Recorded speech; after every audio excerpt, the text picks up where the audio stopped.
Bueno, ¿cómo has vivido ayer el 24 de marzo? ¿Cómo has visto la actividad que hubo en la calle? Conmovida por la cantidad de gente que hubo, no solamente acá en Mar del Plata, sino en todo el país, ¿no? Memoria, Verdad y Justicia se hace en todos lados, ¿no? Y bueno, fue muy conmovedor. Ujú. Se esperaba, ¿no? O por lo menos una cantidad importante de gente en la calle. ¿Creés que tiene mucho que ver el contexto más allá de los 50 años? Creo que sí, porque bueno, a ver, hay un discurso negacionista e incluso de reivindicación de lo que fue el terrorismo de Estado, y la verdad es que el común de la gente no quiere que eso vuelva a repetirse, si bien hay algunos que repiten las mismas palabras de los negacionistas, pero bueno, no es la gran parte de la población. Ujú. Yo creo que gran parte de la población está en contra de que eso, del discurso que se está llevando adelante, que está llevando adelante ahora el gobierno actual, ¿no? Entonces, bueno, salió a la calle a demostrarlo. Ujú. ¿Te sorprende de alguna manera que vuelvan estas posturas al respecto? Mira, me sorprendieron muchísimo más los terraplanistas. Ah, ok. Ellos sí me sorprendieron mucho más. Esta gente, bueno, viene con su discurso de nada, no saben cómo tapar las barbaridades que están haciendo y bueno, y salen a aprenderse lo primero que se les ocurre, ¿no? Ujú. Son esos manotazos de ahogado eh, por ineptos, creo yo. Mm. ¿Cómo andás, Adriana? Buenas tardes, Camila, te saluda. ¿Qué te pasa cuando escuchás ayer el gobierno en un intento también, creo yo, de desesperación, o no sé, salió con un video, con una estrategia bastante poco inteligente para mi gusto, y hay testimonios de gente que estuvo involucrada, que quizá vivió digamos, en carne propia lo que sucedió, pero trata de buscarle otra vuelta o otro discurso. ¿Qué te pasa cuando escuchas a esas personas? Vivimos en democracia y pueden decir lo que quieran. Eso no quiere decir que tengan razón, ¿sí? Ni que sea para prestarle Mm, atención. Cuando desde los organismos de derechos humanos salimos a pedir memoria, verdad y justicia, después tenemos las sentencias que acompañan lo que nosotros venimos pidiendo, ¿no? Y la información de lo que ocurrió en nuestro país generalmente no, hasta ahora la venimos aportando nosotros, los familiares de los desaparecidos, los sobrevivientes de los centros clandestinos, los expresos políticos, los ex colimbas, ¿no? Los que estuvieron haciendo el servicio militar obligatorio en la época de la dictadura. Por eso que cuando dicen memoria completa, les decimos que sí, que estaría buenísimo que sea la memoria completa, que digan dónde están los restos de nuestros viejos, que digan dónde están los hermanos que todavía nos faltan, que son alrededor de 300. Eso sería muy bueno para poder lograr esa memoria, esa verdad completa, ¿no? Que tanto dicen. mm, Si quieren verdad completa, que hablen, que digan dónde están los desaparecidos, que digan dónde están los bebés que se robaron. mm. Sí, completamente. De hecho, hace un rato hablábamos acá un poco en la introducción al tema y hacíamos mención a la cobertura que tuvo ayer y lo importante también en esto de mantener la memoria viva, ¿no? De que las nuevas generaciones sigan haciéndose eco, sigan preguntándose cosas.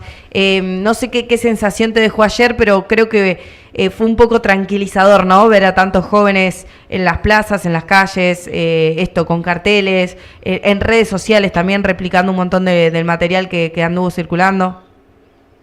Sí, sí, la participación de los jóvenes nada, es lo que nos da la fuerza, es lo que nos da a entender que bueno, que más allá del discurso negacionista y que nos quieran hacer creer que a los jóvenes no les importa nada, realmente no es así. ¿Sí? Yo hoy estuve en un colegio secundario donde estaban de primero a quinto año y la verdad que con el respeto que escuchan y con las producciones, con los trabajos que hacen después de escuchar el testimonio, nada, me dejan esa tranquilidad, ¿no? No son todos los jóvenes, así como tampoco son todos los habitantes de este país negacionistas, ¿no? Hay una parte que sí y hay una parte que reivindica el terrorismo de Estado, pero no son todos. Adriana, tu historia está atravesada directamente con Bahía Blanca, con la escuelita, donde ayer se hizo un acto, ¿no? En este ex centro de detención clandestina. Vos eras muy chica, contanos un poco cómo fue cuando te diste cuenta que eras víctima directa de esta dictadura.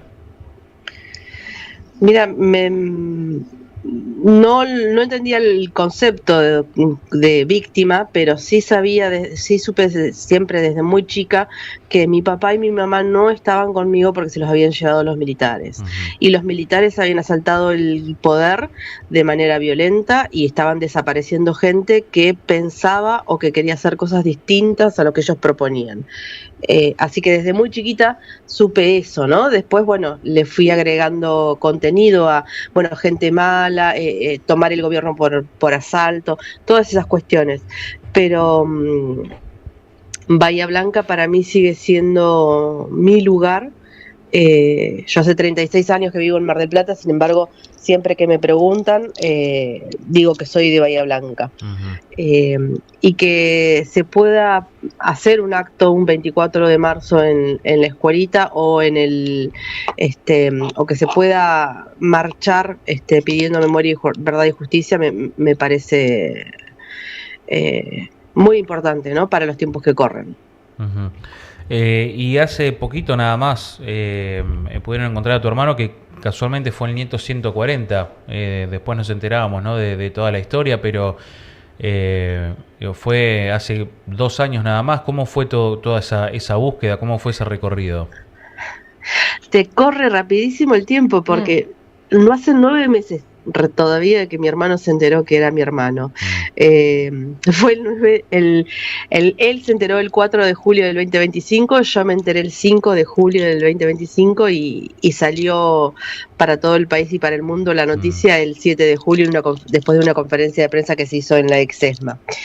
Es muy nuevo, es muy reciente, ¿no? Y él con 48 años se enteró en julio del 2025 que quienes lo habían criado no fueron sus padres biológicos, que tenía una hermana y que además de una hermana tiene muchos primos y que hay tíos que todavía viven en Bahía Blanca y que bueno, que siempre lo buscaron y que lo quieren conocer. Es muy reciente, es muy nuevito esto, así que vamos avanzando.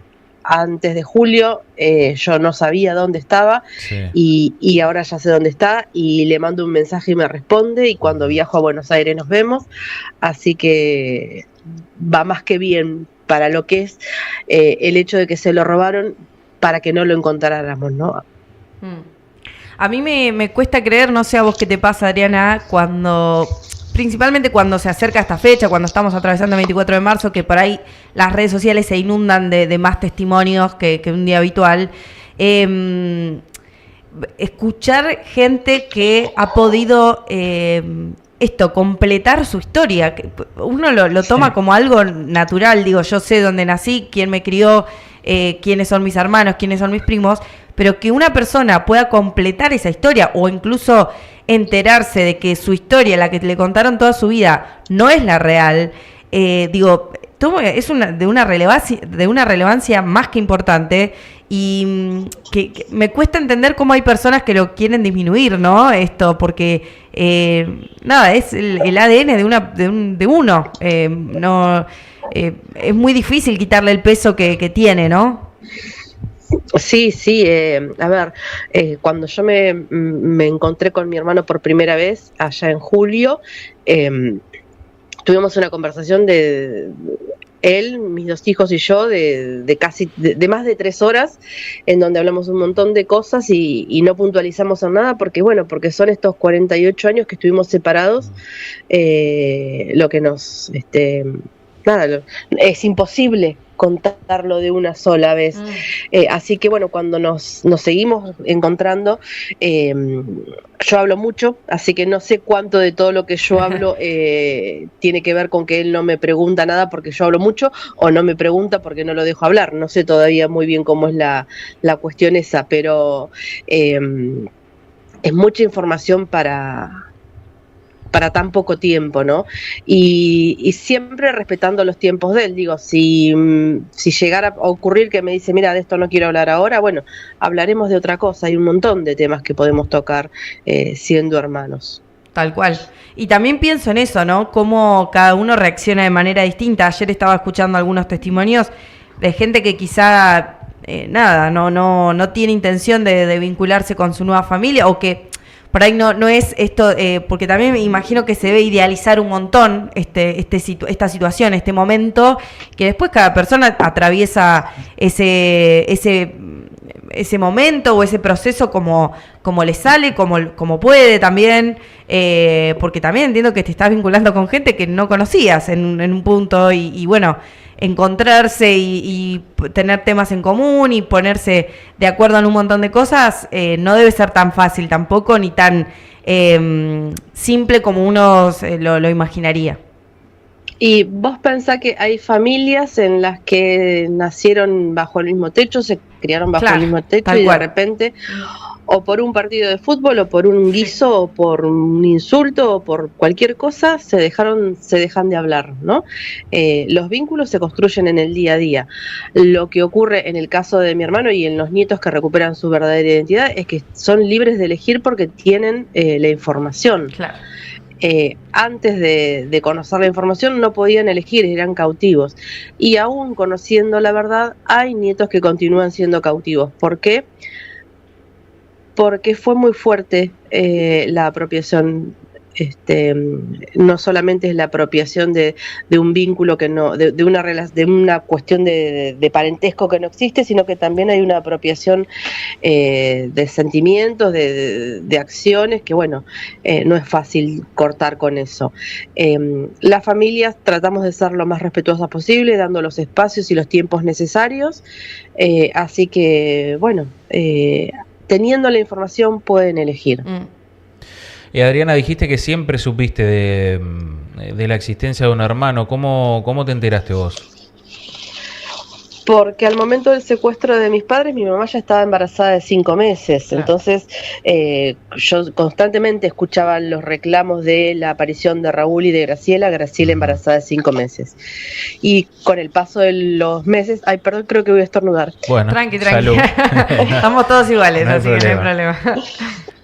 La marcha de ayer fue hermosa, fue rayo del sol, pero también fue casi fulminante. Sí. Les decía que cuando mis abuelos hicieron el cálculo, que bueno, mi mamá estaba embarazada de 5 meses, 5 meses más 4 son 9, calculaban que nacía a mediados de abril, ya hablaban de un bebé que posiblemente haya nacido en algún centro clandestino, ¿no? Cuando llegó la información de Alicia Parnol, que daba testimonio del nacimiento de mi hermano varón en la escuelita, bueno, ya mis abuelos decían, buscamos a Raúl, a Graciela y al bebé varón que nació en la escuelita el 17 de abril de 1977. Cuando tomé conciencia del nacimiento de mi hermano, de lo que era esa relación, bueno, la verdad que tardé bastante, porque me llevó el nacimiento de mi primer hijo y el nacimiento de mi segundo hijo, y cómo interactuaron ellos a partir del crecimiento de Luca, y bueno, y las disputas entre ellos como hermanos y la convivencia. Ahí realmente me di cuenta lo que me había faltado, ¿no? Claro. Ese vínculo que no había podido construir, y que ahora sí vamos intentando de a poquito con mi hermano de establecerlo. Uh-huh. ¿Y cómo sigue la vida? Por ejemplo, tu hermano se entera de grande, ya con una vida armada, o por lo menos relativamente armada. ¿Te enterás de todo esto? ¿Quiénes eran los referentes en tu casa en realidad no son tus padres? ¿Él mantiene el vínculo con la otra familia? ¿Se corta ese vínculo? Porque tampoco debe ser fácil. No, ni hablar. No, por supuesto. Los apropiadores de mi hermano fallecieron los dos, okay. Así que él no está con la posibilidad ni de preguntarles el por qué, ni de saber qué fue lo que pasó, qué lo llevó a hacer eso, ¿no? Él está registrado como hijo biológico de quienes lo criaron. También, por otro lado, eso le da la tranquilidad de que cualquier vínculo que pueda establecer conmigo no lo va a llenar de culpa de estar traicionando algo que en realidad no es traición, ¿no? Quienes cometieron la apropiación eran adultos y mi hermano era un bebé, así que no podía decidir qué hacer o qué no hacer en ese momento. Y bueno, y él lo que hace ahora es recuperar su identidad. Va a seguir siendo hincha de River porque también forma parte de su identidad lo que fue construyendo con el transcurso de los años, ¿no? Claro. Si le gustaba el dulce de leche, le va a seguir gustando. Lo que tiene que agregar ahora es que a la hermana es hincha de San Lorenzo y que, bueno, y que tendrá que vivir con eso, qué sé yo. Pero siempre desde el lugar, desde el respeto y desde el amor con el que me enseñaron mis abuelos, ¿no? Claro. Total. Qué importante, imagino, Adriana, no sé, en tu caso puntual, el acompañamiento terapéutico, ¿no? Tener un apoyo, digo, porque más que nada, incluso pensándolo en tu hermano, esto de cambiar toda la estructura, de preguntarse quién soy, si realmente soy lo que creo que soy o si es lo que me implantaron que sea, digo, un montón de cosas que en base a la identidad que son básicas y que imagino que deben pasar por cualquier nieto recuperado. Son muchas las cosas que nos pasan por la cabeza, tanto a ellos que recuperan su identidad como a nosotros que estuvimos buscando. Claro. No se puede hablar de una sensación o una situación en particular, ¿no? Son muchas cosas las que nos atraviesan, así que bueno, paciencia, sí. Meditación. Me imagino. Para ir cerrando, y te agradecemos mucho por estos minutos, ¿qué sigue ahora? Porque ayer un poco entiendo que el lema era un poco esto de que aparezcan, de que liberen los nombres, que digan dónde están. Se apunta un poco a eso, ¿no? Que la lucha siga en base a saber dónde está el resto de la gente que sigue desaparecida. Sí, a ver, nosotros... cuando hablamos de 30.000 desaparecidos, hasta que no encontremos los restos van a continuar siendo desaparecidos. Lo que ocurrió en Córdoba con la identificación de esos 12 cuerpos nos da la esperanza de que podemos seguir encontrando. Y con la restitución de la identidad de mi hermano, en hito 140, también nos da la esperanza de que tenemos que seguir buscando y que todavía nos quedan muchos por encontrar. Total. Así que el trabajo es ese, ¿no? Continuar con la búsqueda de los nietos por el lado de abuelas. Y bueno, sabiendo que lo que nosotros pedimos es memoria, verdad y justicia, no es ni revancha ni venganza. No le deseamos a nadie que pierda un hijo o que le asesinen un hijo o que le roben un hijo para que nos entiendan. Solamente le pedimos que digan dónde están y eso, ¿no? Memoria, verdad y justicia. Excelente. Adriana, gracias por estos minutos. No, por favor, gracias a ustedes por el aire, ¿sí?